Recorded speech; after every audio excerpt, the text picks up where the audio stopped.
Centuries ago, there was a time when the Hebrews, descendants of Abraham, Isaac, and Jacob, were slaves in Egypt. The Pharaoh, fearful of their growing numbers, ordered a terrible decree. Every newborn Hebrew boy was to be thrown into the Nile River. But one baby boy was destined for a different fate. In the bustling city of Egypt, a Hebrew woman named Jochebed gave birth to a beautiful baby boy. Knowing the danger he was in, she hid him for 3 months. But babies grow, and she couldn't hide him forever. With a heavy heart, Jochebed crafted a waterproof basket, placed her son inside, and set him adrift on the Nile, praying for his safety. Miriam, the baby's older sister, watched from a distance as the basket floated among the reeds. It drifted near where Pharaoh's daughter, the princess, came to bathe. When she saw the basket, her heart melted at the sight of the crying baby inside. "This must be one of the Hebrew children," she said. Despite her father's decree, she decided to adopt him and named him Moses, meaning drawn out of the water. Miriam approached the princess and bravely suggested, "Shall I find a Hebrew woman to nurse the baby for you?" The princess agreed, and Miriam fetched her own mother, Jochebed. Thus, Moses was raised by his own mother until he was old enough to live in the palace as the adopted son of Pharaoh's daughter. Moses grew up surrounded by the grandeur of Egypt, learning the ways of the Egyptians. Yet, he never forgot his Hebrew roots. One day, as he was visiting his people, he saw an Egyptian beating a Hebrew slave. In a fit of rage, Moses killed the Egyptian and buried him in the sand, thinking no one had seen. But the next day, when he tried to stop a fight between two Hebrews, one of them sneered, "Are you going to kill me as you did the Egyptian?" Fearful that his crime was known, Moses fled Egypt to the desert land of Midian. In Midian, Moses found refuge with a priest named Jethro and married his daughter, Zipporah. He became a shepherd, tending Jethro's flocks. Years passed, and Moses might have thought his days of adventure were over, but God had other plans. One day, while tending the sheep near Mount Horeb, Moses saw a bush that was on fire but wasn't burning up. Curious, he approached, and a voice called out from the bush, "Moses, Moses!" It was God. "Take off your sandals, for the place where you are standing is holy ground." God revealed his plan to Moses. "I have seen the suffering of my people in Egypt. I will send you to Pharaoh to bring them out of slavery." Moses was terrified. "Who am I to go to Pharaoh?" he protested. God assured him, "I will be with you. Tell them I am has sent you." Despite Moses' objections and fears, God promised that his brother Aaron would help him. With a heavy heart but newfound purpose, Moses returned to Egypt. Moses and Aaron went to Pharaoh and declared, "Thus says the Lord, the God of Israel, let my people go, that they may hold a feast to me in the wilderness." Pharaoh scoffed. "Who is the Lord that I should obey him and let Israel go? I do not know the Lord, and I will not let Israel go." In response, God sent 10 dreadful plagues upon Egypt. The Nile turned to blood.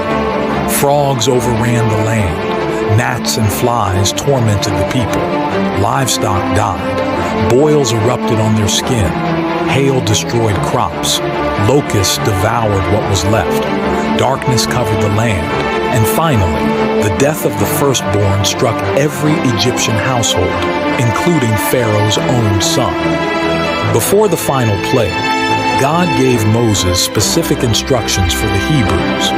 Each family was to sacrifice a lamb and smear its blood on their doorposts. That night, the angel of death would pass over any home marked with blood, sparing the firstborn within. This event became known as Passover. When Pharaoh's son died, he was finally broken. "Go," he cried to Moses and Aaron. "Take your people and leave Egypt." The Hebrews left in haste, carrying their unleavened dough and precious belongings. But soon, Pharaoh's heart hardened once more, and he sent his army to bring them back. The Hebrews found themselves trapped between Pharaoh's army and the Red Sea.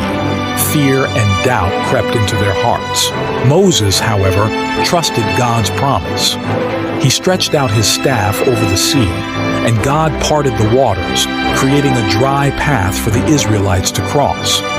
As they reached the other side, Pharaoh's army pursued them into the sea. But once the Israelites were safe, Moses stretched out his hand again, and the waters returned, drowning the Egyptian soldiers. The Israelites were free, but their journey was far from over. They wandered the desert for 40 years, often grumbling and complaining. Yet God provided for them with manna from heaven and water from a rock. He guided them with a pillar of cloud by day and a pillar of fire by night. The Ten Commandments. At Mount Sinai, God gave Moses the Ten Commandments, laws to guide the Israelites in their new life of freedom. Moses spent 40 days and nights on the mountain, receiving these laws and other instructions. When he returned, he found the people worshiping a golden calf, an idol they had made in his absence. In anger, Moses shattered the stone tablets and had to plead with God to forgive the people. Leading the Israelites was no easy task. They faced many challenges and often lost faith. Once, when they lacked water, God told Moses to speak to a rock to bring forth water. In his frustration, Moses struck the rock instead, disobeying God's command. Because of this, God told Moses he would not enter the Promised Land. The Promised Land. At the end of their journey, Moses climbed Mount Nebo and looked out over the Promised Land. Though he could not enter, he saw the land flowing with milk and honey that God had promised to the descendants of Abraham, Isaac, and Jacob.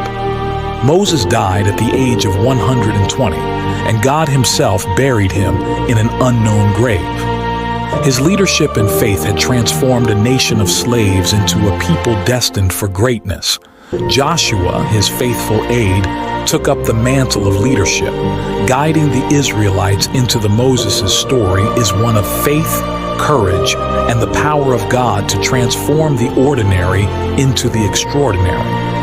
From a baby in a basket to a prince of Egypt, from a fugitive to a shepherd, and finally, to a leader who spoke face to face with God, Moses' life shows that anyone, no matter how unlikely, can become a hero in God's grand design.